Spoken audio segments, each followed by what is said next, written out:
Today's New Testament reading is Acts 2, verses 1 through 21.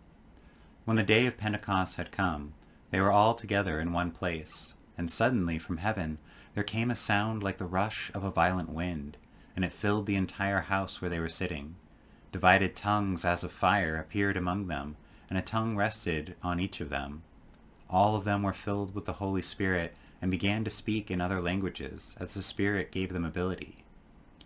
Now there were devout Jews from every people under heaven living in Jerusalem, and at the sound the crowd gathered and was bewildered, because each one heard them speaking in the native language of each.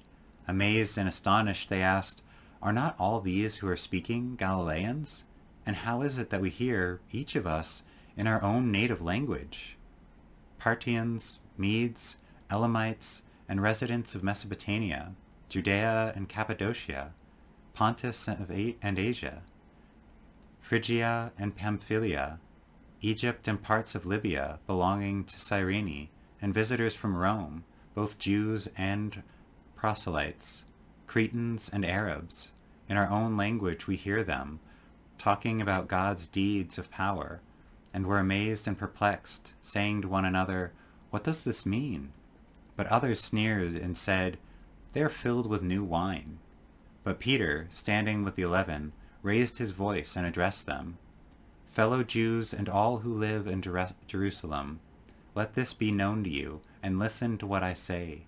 Indeed, these are not drunk as you suppose, for it is only 9 o'clock in the morning. No, this is what is spoken through the prophet Joel.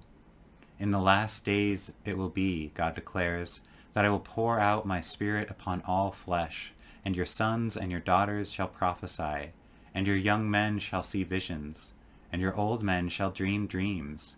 Even upon my slaves, both men and women, in those days I will pour out my Spirit, and they shall prophesy. And I will show portents in the heaven above, and signs on the earth below, blood and fire and smoky mist. The sun shall be turned to darkness, and the moon to blood, before the coming of the Lord's great and glorious day. Then everyone who calls on the name of the Lord shall be saved."